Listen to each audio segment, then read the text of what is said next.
예, 제목 그대로예요. 이제 문재인 대통령의 재가만 남았습니다. 문재인 대통령이 우리 윤 총장에 대한 기대가 크다라고 말한 지 1년 반만입니다.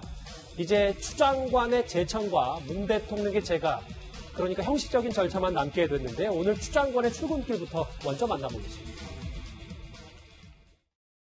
문제 의결 결과에 대해서 어떻게 생각하시나요? 한 말씀 해주시죠. 이제 대충 바로 하시나요? 장관님 한 말씀 부탁드립니다. 저 출근길 이후에 오늘 윤 총장 정직 서분이 내려진 날 추장관은 오늘 오후 브리핑에서 합동 브리핑에서 권력기관 합동 브리핑이죠. 검찰개혁 완수 의지를 드러냈습니다. 검찰이 나아갈 방향은 분명합니다. 검찰을 위한 검찰이 아니라 국민만을 바라보고 국민이 원하는 정의를 구현하는 국민의 검찰로 나아가게 할 것입니다. 국민의 검찰이라는 단어를 오늘 권력기관 개혁 합동 브리핑에서 강조를 했는데 모르겠어요. 김 변호사님 생각하실 땐 추장관도 이 정직 2개월에 대해선 어느 정도 납득을 할지 이것도 좀 궁금하거든요. 그건 추장관이 본인 생각이니까 제가 알 수는 없고 국민의 검찰에 방점을 찍었는데 근데 여든 야든 진보 정당이나 보수 정당이다 항상 정치인들은 국민 다 입을 달고 사는데 그 국민이 진짜 전체 국민인지 본인들을 지지하는 지지 국민인지는 어느 순간부터 저는 구분이 안 되더라고요. 그래서 추장관의 국민의 검찰이라는 게 저한테는 개인적으로 크게 와닿지는 않습니다. 어찌됐든 간에 대통령이 윤석열 총장을 임명할 때 살아있는 권력도 그대로 수사하라라고 얘기하면서 임명을 했고 예. 그런데 임명되고 나서 살아있는 권력을 수사하다가 어쨌든 징계까지 당하는 이런 상황까지 왔습니다. 그 두 개가 인과관계가 있다고는 제가 단정은 못하겠지만 상황은 지금은 그렇게 돼 있어요. 그러는 와중에 오늘 추장관은 권력기관 개편 작업을 발표를 하고 그리고 이제 국민의 검찰에 나갈 것이다 그러는데 그런데요. 권력기관 개편 이건 제도가 하는 거잖아요. 사람이 하는 게 아니고요. 예. 공수처, 그다음에 검경 수사권 조정, 검찰의 수사 방식에 대한 문제 제기 이런 것들은 제도가 하고 입법이 하는 겁니다. 사람이 하는 게 아니에요. 근데 왜 추장관은 그렇게 사람에 집착을 했는지 왜 윤석열 총장에 그렇게 포커스를 맞췄는지 저는 개인적으로 그 부분이 아직도 이해가 안 가고 앞으로도 이해가 잘 갈 것 같지는 않습니다. 저희가 뉴스탑10 서두에 짚어봤던 이 부분 지금 현재 아마도 법무부 장관이 윤 총장 건에 대해서 보고하고 제청하고 대통령 재가 수준 이 형식적인 절차가 진행이 될 것이다. 근데 장혜철 평론가는 어찌됐건 청와대 입장에서 보면 본인들이 임명한 총장을 본인들이 징계를 내려지는 좀 다소 본인들한테는 안타까운 상황이 연출된 건 맞는 겁니까? 네, 그렇죠. 그래서 청와대 관계자가 언론의 질문에 이 법무부에서 제청하면 대통령은 재가하는 수밖에 없다. 대통령이 징계 수위를 다르게 조정하거나 낮출 수 없다는 점을 분명히 하고 있고 다른 정치적 고려를 할 여지가 없다는 말도 하고 있어요.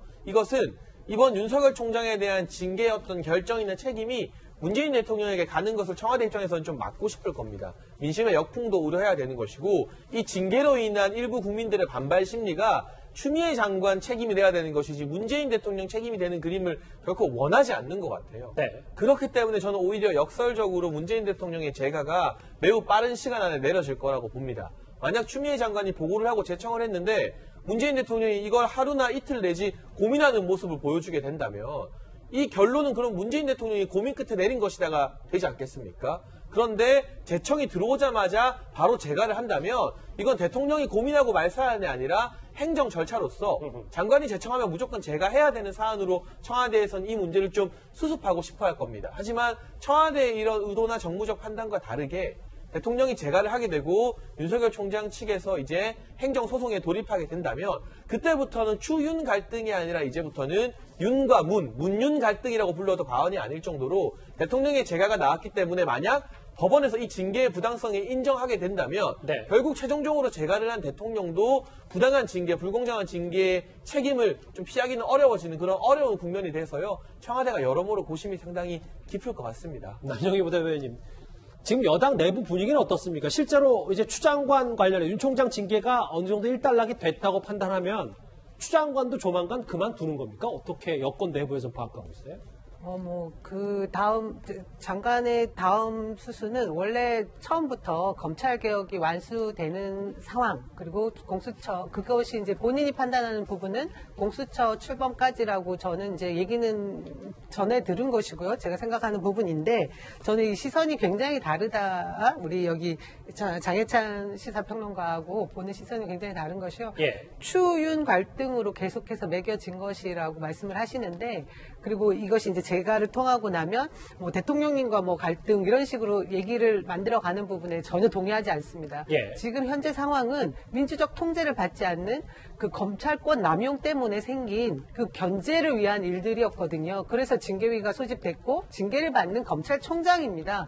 이 부분을 명확하게 해야 될 것이고요. 이것은 절차에 따른 것이고 지금 이것이 진짜 민주주의가 제대로 작동하는 모습을 보여주고 있는 것인데 이것은 마치 내부적 갈등으로 말씀하시는 건 제가 볼 때 말이 안 되고요. 법무부 장관의 앞으로의 거치는 이 수순들이 다 그 지금 정직 2개월이 또 이제 어떤 식으로 지금 사실은 결정은 났지만 이후 상태가 다시 시작이라고 말씀하시는 분들이 많잖아요. 행정소송도 그렇고 이 부분의 갈등이라고 하면 갈등인 부분들을 깨끗하게 정리한 다음에 어떤 뭐 개가 수술을 밟지 않을까 그런 예상만 할 뿐입니다. 장관의 거치는요? 네네. 알겠습니다.